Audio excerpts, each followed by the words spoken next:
జరిగినటువంటి ప్రజాపాలన భాగంగా గ్రామ ముఖ్యమంత్రి శ్రీ యనమల రేవంత్ రెడ్డి గారు ప్రజల గురించి ఇచ్చినటువంటి ప్రజాపాలన సద్వినియోగం చేసుకొని మనం ఈరోజు ప్రజాపాలన జరుపుకోవడం జరిగింది. ఇంత ముందుకు మన దురలపాలన జరిగినటువంటి కాకుండా ఈరోజు ప్రజాపాలనతోని మనం గ్రామ సభల ద్వారా ఈ 4 పథకాలను ప్రారంభించడం జరిగింది. ఈ 4 పథకాలను ఈ రోజు నుంచి అమలు చేయడం జరుగుతుంది. విడతల వారీగా ఈ రోజు స్టార్ట్ చేయడం జరిగింది. 26 నుంచి ఫస్ట్ విడత స్టార్ట్ అవుతుంది.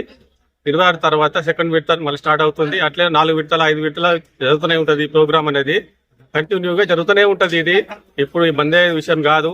ఆ టీఆర్ఎస్లకు ఆ కేటీఆర్ ఎట్లయితే పిచ్చిలేసి మాట్లాడుతున్నాడో ఈ విధంగా అందరు మాట్లాడుతున్నారు. అది సమంజసం కాదు. ఇది ప్రజలు గమనించవలసిందిగా కోరుతున్నాను. ఇందిరా ఆత్మీయ భరోసా కానీ, ఇందిరా రైతు భరోసా కానీ, రేషన్ కార్డులు కానీ నిరంతర ప్రక్రియ జరుగుతుంది. కాబట్టి మీరు ఎవ్వరు ప్రజలు పాలన చెందాల్సిన అవసరం లేదు. కంపల్సరీ ఇది నిరంతర ప్రక్రియ. మేము దీని గురించి ఎప్పుడు మేము మీ గురించి వెళ్ళేలా అందుబాటులో ఉంటామని తెలియజేస్తున్నాం. ప్రజాపాలన రేవంత్ రెడ్డి గత 10 ఏళ్ళలో జరిగిన పాపాలు కడగడానికి 11 నెలలు పట్టింది. మాకు 11 నెలలు ఆ పాపాలు కడిగేసుకుంటూ వస్తున్నాము. ఈ రోజు మా పథకాలన్నీ చూసి ఇవన్నీ కనుక లబ్ధిదారులు కనుక అన్ని కనుక వచ్చేసి ఉంటే వాళ్ళు గత 10 సంవత్సరాలలో ఊరికి ఒక 20 ఇండ్లు ఇచ్చినా ఒక ఇల్లు ఉండేది కాదు. 2006 నుంచి 2011 వరకు మా ఊళ్ళో 240 ఇండ్లు తీయడం జరిగింది. 3500 ఇండ్ల నుంచి ₹1,00,000 ఇండ్లు కూడా కాంగ్రెస్ ప్రభుత్వం తప్ప కేసీఆర్ ప్రభుత్వం ఇవ్వలేదు. ఈ రోజు కూడా 5 లక్షల ఇండ్లు ఇచ్చే ప్రభుత్వం మాది, పని చేసే ప్రభుత్వం మాది, మాటలు మాడే ప్రభుత్వం వాళ్ళది. 10 ఏళ్ళు చూసి ఈ పాపాలు మన కుద్దురా బాబు ఈ పాపాలు రాదని మా రేవంత్ రెడ్డి గారికి ఈ మనకు కట్టబెట్టారు ప్రజలు. అందుకొరకే వారి యొక్క కళలను నిజం చేస్తూ వాళ్ళ కళలను సాకారం చేసుకుంటూ ఈ రోజు అన్ని బస్సు పథకం కానీ, మహిళలకు ఆ పథకం కానీ 6 పథకాలు ఇస్తున్నామో ఒకటి వెనుక ఒకటి మేము సరి చేసుకుంటూ పోతుంటే ఈ శక్తులకు వాళ్ళకు మింగుడు పడడం లేదు. అయ్యో ఇవన్నీ పథకాలు ఈ రోజు 350 మంది రేషన్ కార్డులు, 390 మంది లబ్ధిదారులు ఇండ్లు, ఆత్మీయ భరోసా, ఇవన్నీ పథకాలు రేపు ప్రజలు ఎండిపోయినాయి అనుకో మన పరిస్థితి ఏంది, మన గాయడోడు అని బాధతోని తప్ప ఇంత గొడవ చేసి కారణం చేయదు.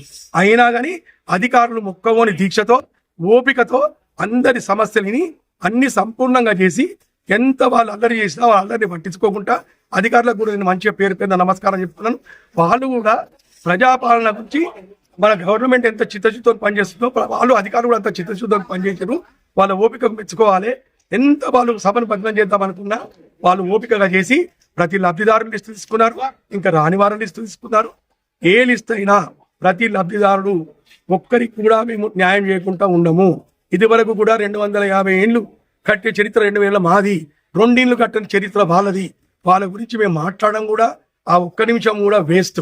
అందుకొరకే మేము ప్రజలకు చెప్పేదైనా ఈ రోజు వాళ్ళు ఎంత వాళ్ళు మిమ్మల్ని హరాస్మెంట్ చేసినా ఏది చేసినా అన్ని చేసినా వాళ్ళ నాయకుడు ఏదైతే బిల్లా రంగాలు కొడుతుండ్రో అదే స్థాయిని ఇక్కడ కూడా వదిలిపెట్టారు. ఇది మీరేం పరేషాన్ కావద్దు. మేము ఆనాడు కూడా పని చేసిన వాళ్ళం, మీకు తెలుసు మా గురించి. ఈ రోజు కూడా పని చేసే వాళ్ళమే. మేము అర్వము గర్వము పని చేసే వాళ్ళం మేము.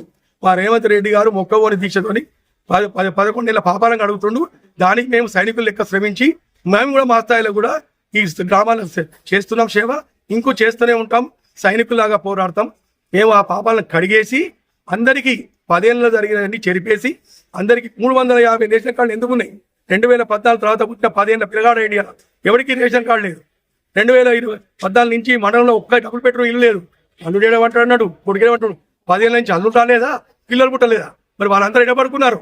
అవన్నీ చెప్పరు. ఎంతసేపు మీరు లబ్ధిదారులకు ఇప్పుడు ఇస్తారు 390 ఇండ్లు మేము లబ్ధిదారులు ఎంపిక చేసాం. అందులో ప్రాధాన్య క్రమంలో 3500 ఇండ్లు కాన్స్టిట్యున్సీకి వస్తున్నాయి. ఇంకా మా పెద్ద ఊళ్ళు ఉన్నాయి. మా మినిస్టర్ గారి దగ్గరికి వెళ్తాం. మాకు వచ్చిన వాటి ఇంకా కొన్ని రాకుంటే మా బీద వాళ్ళు చాలా ఉంటారు సార్ అని మేము అడిగి తీసుకొని అందరికీ న్యాయం చేస్తాం. ఆ కోటాలో ఎన్ని వస్తాయని తీసుకొస్తాం. కాకుంటే ఇంకా వెళ్ళి మేము మా యొక్క ఊరు పరిస్థితి చెప్పి ఈ 10 ఏళ్ళలో మాకేం రాలేదు సార్, అన్యాయం జరిగింది అని ఇంకా కొన్ని ఇల్లు తీసుకొచ్చి కూడా లబ్ధిదారులకు ఇచ్చి అందరికీ న్యాయం చేసే ప్రభుత్వం మాది.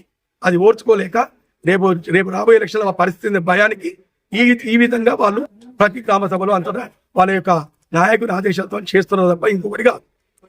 ఇంకొక చిన్న విషయం ఏంటంటే మా డీసీసీ అధ్యక్షులు కూడా మాకు చెప్పింది ఏంటంటే ఎన్ని వచ్చినా సరే ఆ వచ్చిన వాటికి కాకుండా ఇంకా మీకు ఎన్ని ఇండ్లు కావాలన్నా మనం పోరాడదాం తెస్తామని వారు చెప్పిన వారి నాయకత్వంలో వారు చెప్పినని మేము మనలో తీసుకున్నాం కాబట్టి అంత బలంగా మేము విశ్వాసంగా ఈరోజు మీకు మీ ముందు ఈ హామీ ఇవ్వగలుగుతున్నాం.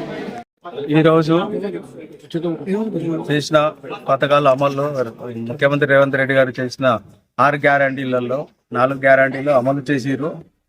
4 గ్యారంటీలు ఖచ్చితంగా మేము అమలు చేసి ప్రతి ఒక్కరికి అందుబాటులో ఉండి ప్రతి ఒక్కరికి వారికి ఇలాంటి ఇబ్బందులు లేకుండా రేషన్ కార్డులు కానీ రైతు భరోసా కానీ ఇందిరమ్మ ఇల్లు కానీ ప్రతి దానికి మేము ముందుండి చేపిస్తాము. మేము ప్రతి ఒక్కరికి సహకరిస్తాము.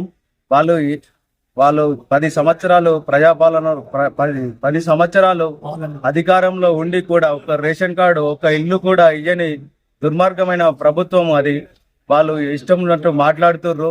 వాళ్ళు జాగ్రత్త ఉన్న దగ్గర పెట్టుకొని మాట్లాడాలి. ఇష్టం ఉన్నట్టు మాట్లాడితే కుదరదు.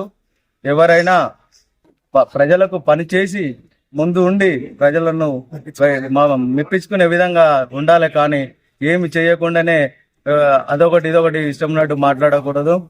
దయచేసి మేము ప్రజలకు ఎలాంటి ఇబ్బంది కలగకుండా ప్రతి ఒక్కరికి మేము సహకరిస్తామని మా వంతు బాధ్యత మాకు ఉంటుందని మేము తెలియజేస్తున్నాం.